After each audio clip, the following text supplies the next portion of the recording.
how the U.S. justified imperialism of Hawaii. In this cartoon, American figurehead Uncle Sam is depicted as a teacher giving a lecture to children who are labeled as certain territories America is attempting to imperialize, including Hawaii. The chalkboard is very blunt and tells of America's intention to colonize without the need for consent, justifying that idea with the fact England didn't either, and as a result, advanced the world's civilization. Also, America's clear belief that its culture is superior to that of the children's is apparent and justifies the need to lecture the uncivilized.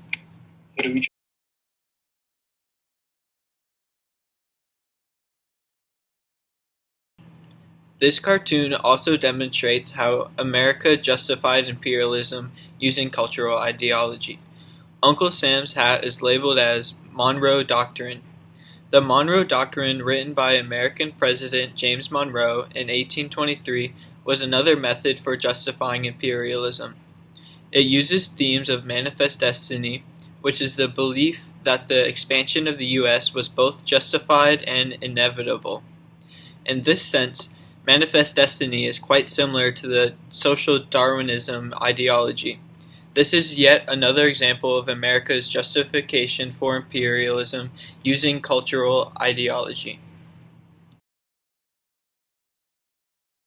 In this image, Uncle Sam is representative of America. He is portrayed as more refined and dignified, while Hawaii is portrayed as more small and discourteous. Uncle Sam, being the head of the table, represents him as the father figure to Hawaii and the other small countries like the Philippines and Puerto Rico.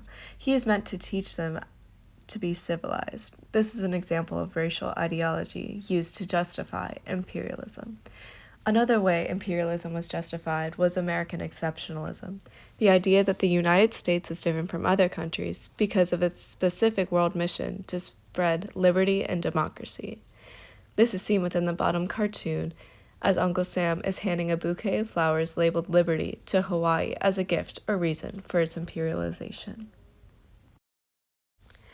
The U.S. first started exerting power over Hawaii in 1820 when Christian missionaries were sent from New England to arrive on the islands of Hawaii. From this point on, Hawaii began to be used as a different stopping place for different types of traders, such as whalers, within the Pacific Ocean. In 1835, the first large commercial sugar operation began in Hawaii, beginning the industrialization there. In 1848, the California Gold Rush caused so many businesses to boom dealing with sugar plantations in Hawaii, and soon an act would be established that allowed private land ownership within Hawaii. In 1897, the annexation treaty was introduced to Congress, and in 1898, Hawaii officially became a U.S. territory. The power exerted by religious, trading, industrial, and government officials made it possible for the U.S. to expand and imperialize Hawaii over time.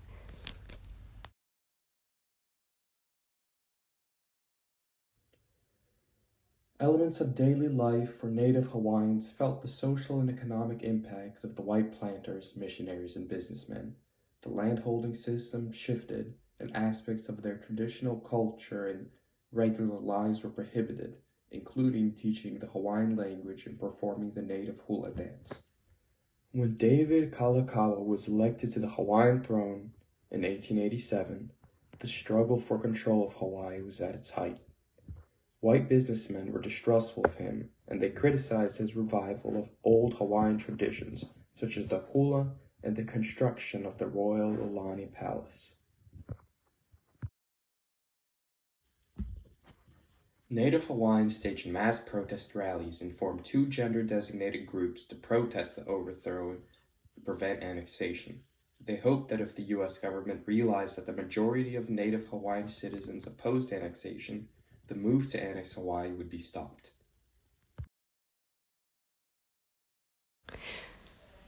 Pineapple was arguably one of the most important crops Hawaii had to offer. With the introduction of James Dole to Hawaii in 1899, the growing, processing, and plantation life of the pineapple became one of the most vital components of society and the economy of Hawaii. Dole came in after the destruction of Hawaii's monarchy and the massive depopulation of native Hawaiians.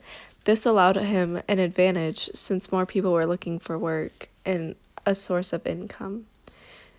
Dole used native Hawaiians to sell the product by making it an exotic and exclusive group of fruit special to the Hawaiian culture, commonly depicting it being harvested by natives, when in reality it was mostly women in factories doing the majority of the labor, as seen to the right. Pineapple quickly became one of Hawaii's most valuable commodities. Pineapple sales were significantly more than those of sugarcane. Hawaii and Dole plantations specifically were responsible for over 75% of the world's pineapple production. Pineapple cultivation. Pineapples were harvested by hand. The first crop, called a plant crop, takes 18 to 20 months to be ready to harvest. The next crop, called the first ratoon, takes another 15 months. For the harvest, workers walk through pineapple rows dressed in thick gloves and clothing to protect them from the spiky leaves. Most pineapples are sold fresh. After the last crop is harvested, the field is knocked down for a new cycle growing to begin. Pineapple distribution and canning. The key to success of the pineapple being an important and prosperous cash crop was the canning of the pineapple, as it enabled the fruit to survive the long voyage to markets in the eastern United States.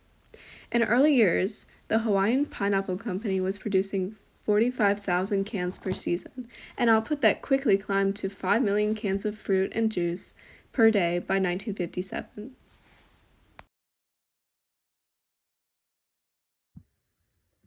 Hosea Strong was an American Protestant clergyman, organizer, author, and editor. He believed that the United States had a divine mission to spread its Anglo-Saxon civilization across the world. He believed that white, English-speaking people were superior to other civilizations. He supported imperialism both economically and morally, feeling that his superior country and race deserved to be spread to other countries. The cartoon Declined with Thanks displays the debate behind the United States imperialism. There's a lot of symbols and they all represent something else within the cartoon, but to sum up, it shows how Uncle Sam, who is the United States, is full of all the territories that he's gained and how he isn't planning on stopping. The political cartoon The White Man's Burden displays the colonial exploitation of labor of poor countries by the wealthy nations of the world.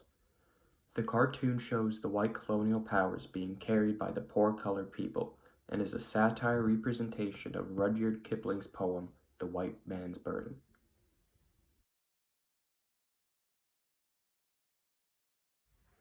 One of the primary motivators for America annexing Hawaii was in search of fertile land on which to grow sugarcane. They were successful, and Hawaii became a really large ground for plantations. The U.S.'s economy greatly benefited because of their migration to Hawaii. The social and cultural imperialism which was brought to Hawaii by the missionaries eventually developed into the exploitative commercial power that overthrew the Hawaiian monarchy.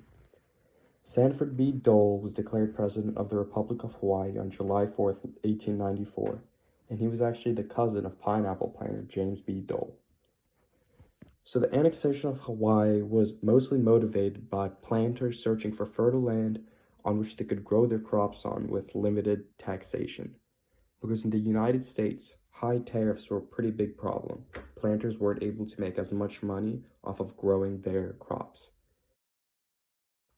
After the annexation of Hawaii in 1898, James Dole noticed how pineapples grew really well in Hawaii, and how the sugarcane industry depended greatly on how well the plantations and regions were holding up. He made pineapple a cash crop and founded the Hawaiian Pineapple Company. He was the only worker and canned and grew everything on his own, but eventually, by 1922, his company supplied 3/4 of all the world's pineapple. In America, housewives insisted on importing pineapples from Hawaii because they were perceived to be sweeter and better.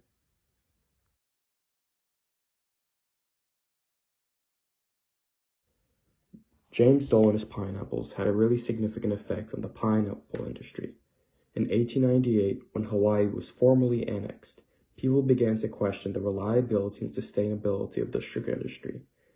Because of this, they began to advocate for the commercial potential of tropical fruits like pineapple.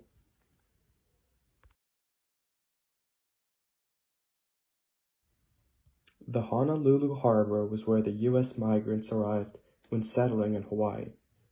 They arrived by boat, usually in pretty large groups. This harbor was the epicenter of the economy and society in Hawaii, as there was a lot of trade and growth in this area. James Dole, with his pineapple business growing rapidly, eventually expanded and built a cannery right next to the harbor.